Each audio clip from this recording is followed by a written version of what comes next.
Ada cerita ketika Sayyidina Ali bin Abi Thalib radhiyallahu anhu berperang melawan musuh, ada satu musuhnya sudah tergeletak, ya, sudah tergeletak, tidak berdaya. Sayyidina Ali bin Abi Thalib radhiyallahu anhu kemudian menyodorkan pedang kembali. Nih, pegang pedang.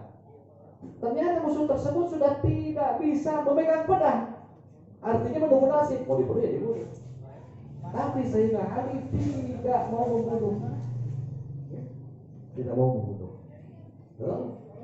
Nah, ketika disodorkan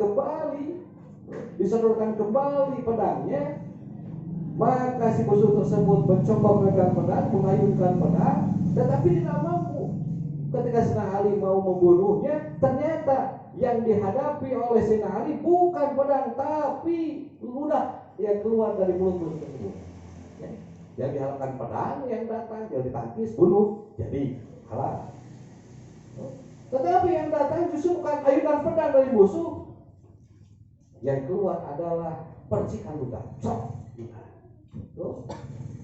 mengenai tubuh mulia Sayyidina Ali bin Abi Thalib radhiyallahu anhu. Melihat seperti itu, Sayyidina Ali langsung menjatuhkan pedangnya.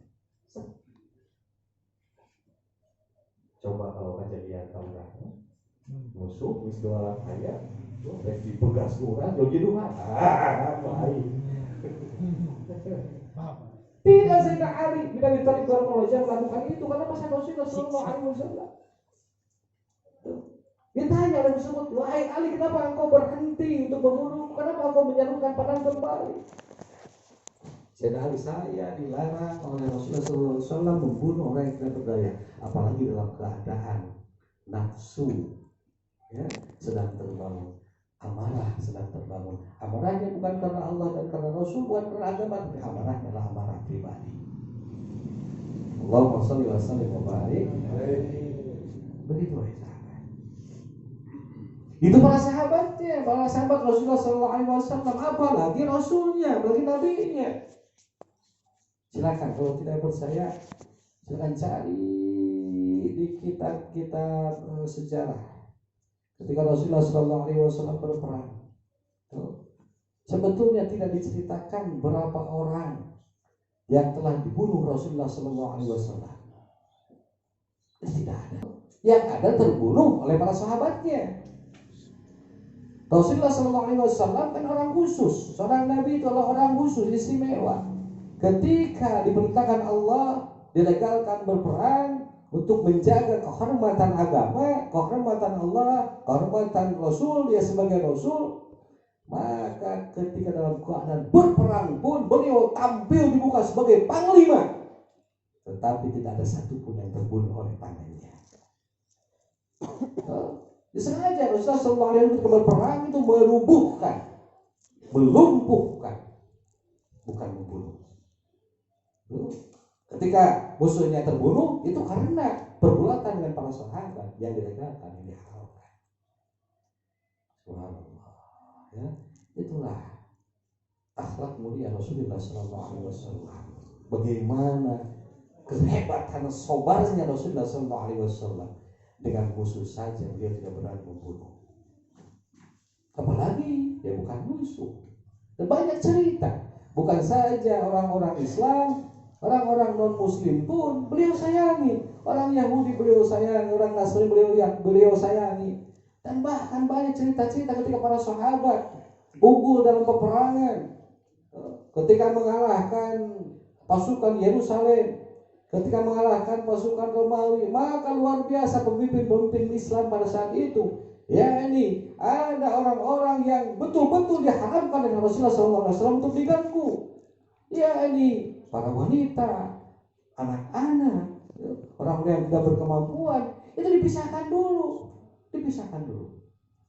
Nah, baru kalau di medan perang sudah tidak ada orang-orang yang lemah, termasuk para wanita, anak-anak, termasuk orang-orang tua, maka barulah pasukan muslimin mau berperang. Cirinya adalah pasukan tersebut membawa senjata, berarti siap berperang. Muncul kedamaian. Dan kita melihat kisah-kisah, ya. Ketika Khalid bin Walid mengalahkan pasukan Romawi yang awal-awal, itu luar biasa. Maka ketika masuk ke daerah kota ibu kota Romawi, maka para sahabat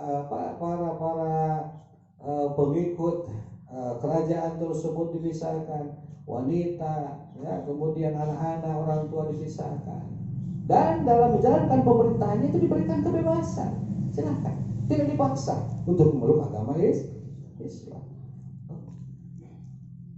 Dan cerita yang luar biasa ketika pasukan Khalid bin Walid bisa mengalahkan pasukan Yerusalem yang sekarang di Palestina. Pasukan Kristiani pada saat itu belum mau bertakluk kalau tidak ketemu pimpinan muslimin.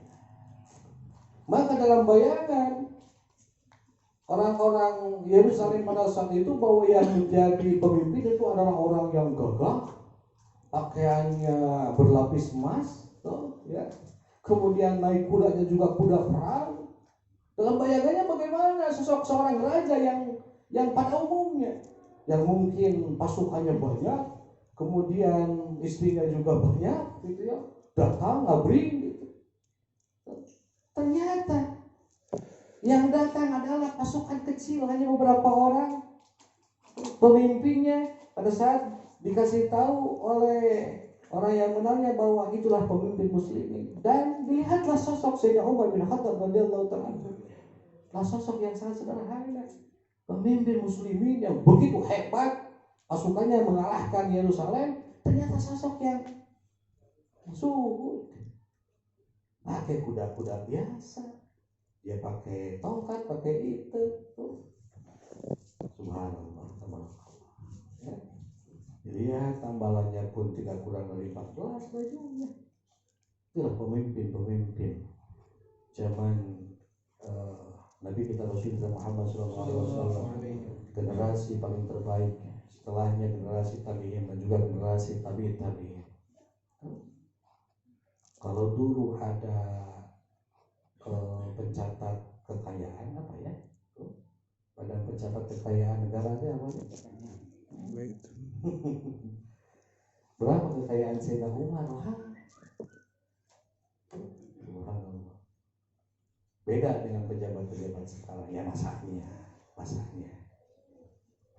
Maka wahai sahabat, kita merindukan sosok pemimpin-pemimpin dan juga rakyat-rakyat dari bagian generasi yang termulia di zaman Rasulullah Muhammad SAW, yang mana beliau itu tidak mencintai dirinya sendiri, tetapi mencintai keluarganya dan juga orang lain, hatta itu adalah non muslim, bahkan binatang-binatang dan juga tumbuhan.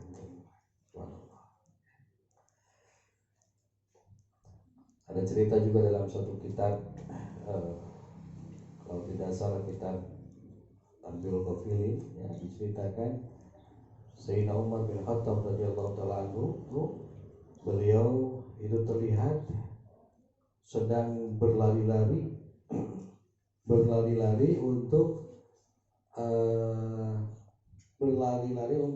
untuk menangkap seorang lembu. Ya.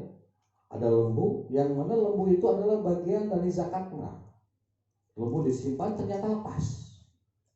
Dari penjagaan para sahabat yang lain, tugas penjaga lepas, maka Sayyidina Umar sibuk berlari-lari menangkap lembu tersebut. Ada seorang sahabat yang lain bilang, wahai Amirul Mukminin, janganlah engkau membuat malu kami, biarlah kami saja yang menangkap lembu tersebut. Udah, biar kami saja, jangan engkau turun langsung menangkap lembu tersebut. Sehingga beliau mengucurkan keringat yang mulia sampai ngos-ngosan kalau kita bilangnya, sampai kecapean itu mengejar-ngejar lembu tanpa memperhatikan sahabat yang lain pun mengejar, seakan-akan berlomba-lomba untuk bisa menangkap lembu tersebut. Ketika ditanya, wahai Amirul Mukminin, kenapa kau lakukan itu? Beliau menjawab, aku takut ketika lembu tersebut tidak bisa ditangkap olehku atau beserta dengan perangku, Nanti Allah bertanya kepadaku, bagaimana tanggung jawabmu sebagai pemimpin? Sedangkan harta di Baitul Mal itu bukan hak pribadi saya, tapi hak muslim. Luar biasa. Tuh, luar biasa. Bahkan beliau mengatakan, kalaupun toh ada binatang yang bukan hakku, tapi hak muslimin kemudian terlepas hingga pergi sampai yaumul kiamah, tentu akan saya kejar. Itulah perilaku mulia para sahabat-sahabat Rasulullah Sallallahu Alaihi Wasallam. Maka wahai sahabat, dulur-dulur sadayana, terus perbaiki hidup kita. Mulai dari memperbaiki hati kita. Kita tata hati kita, kita kendalikan hati kita. Jangan sampai ada satu ruang pun dalam hati kita ada tempat bagi musuh. Ya? Ada tempat bagi musuh. Satu musuh terlalu banyak. Satu musuh terlalu banyak. Sahabat 1.000, 10.000, 100.000 itu masih kurang. Maka yang ditanamkan dalam hati atau ruang hatinya dipenuhi dengan sahabat, dipenuhi hatinya dengan kasih sayang terhadap seluruh umat, bahkan seluruh makhluk Allah Subhanahu wa ta'ala. Allah, ya. Jadi wahai sahabat, kalau kita sayang pada diri kita sendiri, janganlah biarkan diri ini bisa dibakar oleh api neraka, mendapatkan siksa Allah Subhanahu wa ta'ala. Oleh karena itu, jauhkanlah dari maksiat-maksiat sekuat tenaga. Kalaupun toh kita masih berlumuran dosa dan maksiat, terus beristighfar, terus bertobat. Walaupun harus 1000 kali melaksanakan dosa, jangan pernah luput dari istighfar dan tobat kita. Selanjutnya, berusaha sekuat tenaga untuk melaksanakan ketaatan dan berusaha untuk ikhlas melaksanakan ketaatan tersebut. Kalau kita tidak mampu melaksanakan ketaatan yang banyak dengan keikhlasan kepada Allah, yang mampu hanya sedikit, mungkin satu ketaatan, pelihara itu supaya ada dalam keikhlasan kepada Allah Subhanahu wa ta'ala. Ulah lebih ke rumah hiji, maaf teh ikhlas naudzubillah, summa naudzubillah. Amal kita sedikit, amal ketaatan kita itu jelek, ternyata tidak ada keikhlasan kepada Allah, rugi kita. Kalau banyak mungkin ada pilihan, yang ini gugur, yang ini hancur, ya. Mungkin ada amal yang lain yang bisa ada keikhlasan kepada Allah. Nah, kalau yang banyak, kalau yang sedikit, Allah. Makanya wahai sahabat, terus berjuang sekuat tenaga untuk melaksanakan ketaatan yang ada keikhlasan kepada Allah Subhanahu wa ta'ala. Dan paling tidak kita bisa membuktikan kasih sayang kita kepada orang lain, kepada makhluk lain adalah dengan tidak menyakiti mereka. Kalau kita tidak bisa memberi kebaikan, maka janganlah memberi keburukan. Ya, kalau kita tidak bisa memberikan kemanfaatan, janganlah memberikan kemudaratan kepada mereka. Kalau kita merasa kita selalu tidak mampu untuk memberikan maaf kepada orang lain, jangan jadikan kita menjadi penyebab orang-orang yang justru mereka menjadi antipati atau menjadi benci atau menjadi musuh kita. Itulah hakikatnya al-muslimu man saliman nasu min yadayhi wa lisanihi. Bahkan kecintaan sejati itu adalah terhadap binatang-binatang. Kalau kita punya kesenangan dalam binatang yang dijadikan kemanfaatan, misalkan kalau dulu kan ada kereteknya, sekarang masih ada keretek. Kalau kita misalnya masih membutuhkan binatang untuk membantu kita, jangan berikan beban yang melebihi yang mereka mampu. Kalau misalnya ada satu kuda mampunya membawa beban misalkan 1 kintal, jangan diberikan lebih 1 kintal. Ya. Berikan kemampuan kepada mereka sesuai dengan apa yang Allah fitrahkan. Nah, begitu wahai sahabat. Ada satu hadis Rasulullah SAW Beliau pernah bersama dengan seseorang yang berjalan di satu jalan. Ya, Rasulullah SAW pernah mengisahkan ada seseorang berjalan di satu jalan, kemudian menjadikan dirinya kehausan, kemudian dia menemukan satu sumur, dia turun ke dalam sumur tersebut, kemudian bisa meminumnya. Ketika muncul ke permukaan, ternyata ada anjing yang sedang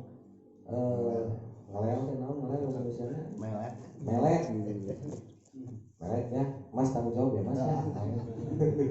Melet ya, dari sebab kehausannya. Maka rajul tersebut berkata dalam hatinya, apa yang dirasakan oleh anjing tersebut itulah apa yang dirasakan oleh diriku yang kehausan. Maka terus selanjutnya orang tersebut menjadikan dua sepatunya diisikan air sumur, kemudian dipeganginya air tersebut dan diminumkan kepada anjing yang sedang kehausan. Maka bahasa dalam kitab ini fasyakarallahu ta'ala, Allah bergembira, Allah bergembira, Allah menerima amal perbuatan si orang tersebut menolong seekor anjing, sehingga Allah mengampuni dosa-dosanya. Para sahabat bertanya kepada Rasulullah SAW, wahai Rasul, apakah itu bagi kami ketika ada kebaikan kepada binatang ada pahala? Maka dijawab oleh Rasulullah SAW, bikuli dzati kabadin rutbatin ajrun. Itu maka sesungguhnya di setiap perut yang basah, dalam artian perut yang bisa terisi oleh makanan atau minuman yang dia butuhkan, maka itu ada peluang mendapatkan pahala dari Allah Subhanahu wa ta'ala. Begitupun sosok anjing yang kelaparan yang bisa diisi dengan air, kehausan yang bisa diisi dengan air, ternyata anjing tersebut merasa segar, maka Allah Subhanahu wa ta'ala sangat mencintai orang tersebut sehingga mengampuni dosa-dosanya. Dan dari sebab itu orang tersebut diceritakan masuk surga. Alhamdulillah. Makasih lagi wahai sahabat, terhadap binatang pun jangan pernah menyiksa mereka atau menyakiti mereka tanpa ada sebab yang jelas. Ya. Hewan-hewan yang bisa dimanfaatkan, yang harusnya disembelih harus disembelih. Kalau misalnya kita memanfaatkan daging kambing, kambing harus disembelih. Kalau dibunuh tanpa disembelih itu menyiksa. Ya. Dan ada cara-cara yang khusus. Ya. Ayam pun mau dimanfaatkan dagingnya itu harus disembelih. Jangan digorok, jangan dimasukkan langsung ke air panas sehingga matinya itu karena gorokan air panas, jangan, harus disembelih. Itulah fitrahnya. Kalau ternyata tidak disembelih, berarti kita menyiksa. Subhanallah. Baik sahabat, kita memohon maaf, meminta maaf kepada sesama manusia kalau kita punya dosa, susah. Apalagi kalau kita meminta maaf terhadap binatang yang pernah kita lakukan dosa, pernah menyakiti, pernah dendam, pernah apa ya? Itu bagaimana kita minta maafnya? Sementara setiap amal perbuatan itu bakal dimintai pertanggungjawaban. Kalau kita kehilangan ikan asin di lemari makan, tuh jangan sampai ada kucing yang datang itu kita gebuk. Ya, tuh kita tanya dulu, kita interogasi dia. Tuh, siapa yang ngambil ikan asin? Harus ada fakta. Tuh, harus ada bukti. Tuh, yang mentang-mentang biasanya makan ikan asin itu adalah kucing, wah gebuknya kucing, tendangnya kucing. Akhirnya kan memang ada kucing yang lain lagi gebuk lagi gitu. Ada anaknya Pak, kenapa Pak ya kan asin loh ya cenah kucing dong itu maling nanti. Nah pada ku api. Sok siang kumaha mereka kurang kayak kucing. Ternyata sama anak ya. Allah. Saya lagi. Pokoknya kalau bahasa Sunda udah enak, ini bahasanya tong tirajina ya. Kalau tidak membutuhkan jangan. itu kita berjalan, ada tanaman yang nyelonjor ke jalanan kita petik, buat apa gitu. Terlebih kalau kita sedang ihramnya di tanah suci itu bisa dihidang gitu. Ya. Jangan sampai kalau tanpa ada keperluan kita membunuh tanaman, membunuh binatang, kecuali kalau ada kemanfaatan di sana. Ya, mudah-mudahan ada perbaikan yang positif ya di masa depan kita. Amin ya Allah ya Rabbal alamin. Bahkan ada satu riwayat dari Sayyidina Anas bin Malik radhiyallahu ta'ala anhu, Sayyidina Umar bin Khattab radhiyallahu ta'ala anhu, Sayyidina Anas menceritakan Sayyidina Umar senangnya belusukan. Sayyidina Umar senangnya berkeliling. Ketika berkeliling beliau dalam satu malam dia bertemu dengan satu rombongan yang sedang beristirahat dari perjalanannya. Nah itu Sayyidina Umar merasa khawatir ada rampok, ada maling yang mendatangi rombongan tersebut. Maka Sayyidina Umar itu mencari siapa yang bisa jadikan temannya, maka dia bertemu dengan Sayyidina Abdurrahman bin Auf. Kemudian Sayyidina Abdurrahman bin Auf mengatakan kepada Sayyidina Umar, "Man ladzi ja'a bika fi hadhihi sa'ati ya Amirul Mukminin?" Wahai Amirul Mukminin, apakah yang menjadikan sebab kau datang kepadaku di malam ini atau di waktu ini? Maka Sayyidina Umar menjawab, aku telah bertemu dengan satu rombongan yang sedang beristirahat dalam perjalanannya. Hatiku mengatakan bahwa mereka sedang beristirahat kemudian tertidur, takut ada maling yang menghampirinya. Nah, mengertilah maksud Sayyidina Umar. Maka Sayyidina Umar bin Khattab berjalan bersama Sayyidina Abdurrahman bin Auf menemui rombongan tersebut, kemudian duduk berdekatan dengan rombongan tersebut dari jauh. Itu kalau bahasa kita ngerondaan rombongan yang tidak diketahui, tidak dikenal, dijaga supaya tidak berbahaya, supaya tidak tersentuh atau tidak didatangi oleh rampok, oleh maling, sampai terbit fajar. Orang yang tidak dikenal datang beristirahat di wilayahnya, dijaga. Pemimpin sendiri, presiden sendiri yang menjaganya. Subhanallah. Sayyidina Umar sendiri yang menjaganya bersama Sayyidina Abdurrahman bin Auf. Sayyidina Abdurrahman bin Auf itu kan kategorinya kategori orang kaya gitu. Mau aja tuh nungguin orang lain yang tidak dikenalnya bersama Amirul Mukminin supaya dijauhkan dari bahaya, dijaga dari bahaya hingga terbit fajar. Nah setelah terbit fajar, Sayyidina Umar bin Khattab radhiyallahu ta'ala anhu membangunkan mereka dengan perkataan, ya larifa salat seberapa subuh. Ketika Sayyidina Umar melihat mereka sudah bergerak, sudah terbangun, maka berlalulah pulanglah Sayyidina Umar bin Khattab radhiyallahu ta'ala anhu. Nah itu bayangkan wahai sahabat, bagaimana rasa cinta, rasa sayang yang dimiliki oleh sosok para sahabat Rasulullah Sallallahu Alaihi Wasallam. Tinggal kamu apalagi rasa cinta, rasa sayang yang dimiliki oleh Nabi kita Rasul kita Muhammad Sallallahu Alaihi Wasallam yang menjadi sababul ujma rahmatan lil alamin, yang menjadi sabab utama, wasilah utama tersebarnya rahmat bagi seluruh alam. Allahumma shalli wa sallim wa barik. Allahumma shalli wa sallim wa barik. Wa alihi washabbihi. Alhamdulillah. Wa alaina Fa alaina maka wajib pikeun urang sadayana anak tadiah harieun nuturkeun urang sadayana bi sahabati ka para sahabat radhiyallahu anhu. Faqad madaha maka teman parantos ngalem muji hum kaitu para sahabat saha Allah Ta'ala biqaulihi kalawan dawuhan mantana Gusti Allah ruhama bainahum. Parantena para sahabat dipasihan pangalam ku Gusti Allah Subhanahu wa taala anu mana redaksi ayatna nyarioskeun kanjeng Nabi kanjeng Rasul sallallahu alaihi wasallam. Anu mana kanjeng Rasul itu adalah orang-orang kanjeng Rasul itu adalah orang yang paling mencintai, paling menyayangi di seluruh makhluk. Yang disebut ruhama'u bainahum.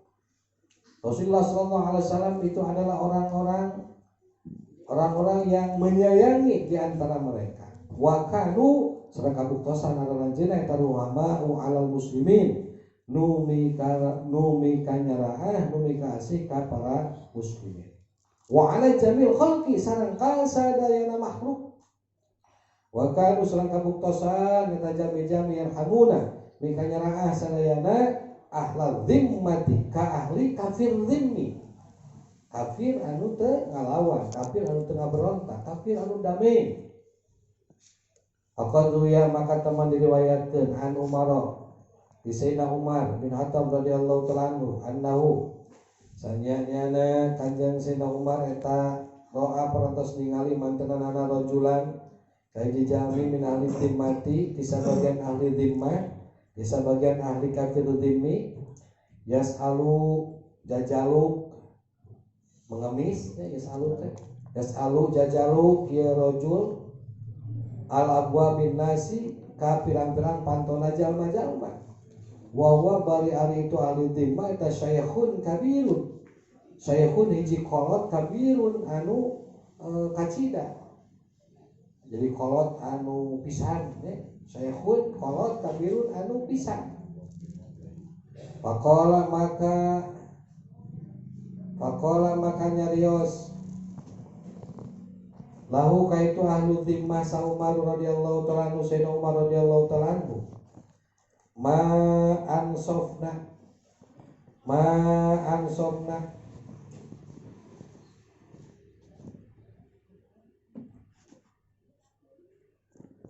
ansofna henteu ngantep kami ka anjeun akhadna tur nyokot abdi sadaya min kati anjeun al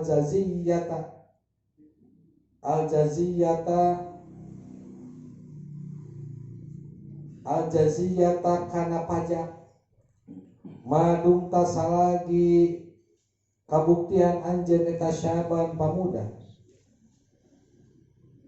summa doyana saterusna geus ngamomorekeun kami ka anjeun al yauma dina ieu poe wa umira jeung diparentah naon di aya cedia ku jalan ngurus alaihi kaitu ahli dhimmi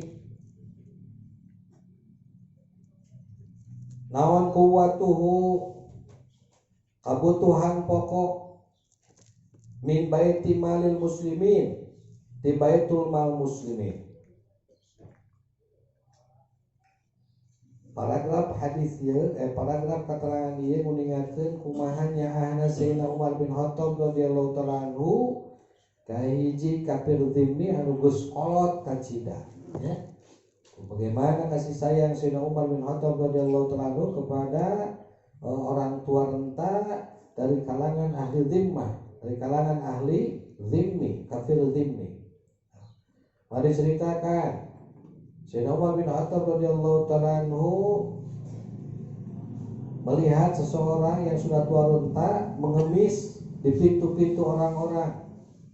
Maka Sayyidina Umar bin Khattab mengatakan kepada kakek-kakek tua renta tersebut, ma ansofna ka akhadna min kal jaziyah, kami tidak membiarkan dirimu serta membawa darimu pajak selama kamu masih muda, tetapi saat ini kami abaikan, kami biarkan. Maka pada saat itu Sayyidina Umar bin Khattab memerintahkan untuk membawa bahan makanan pokok dari Baitul Mal Muslimin diberikan kepada orang tua yang rentan dari kafir ini tersebut ya.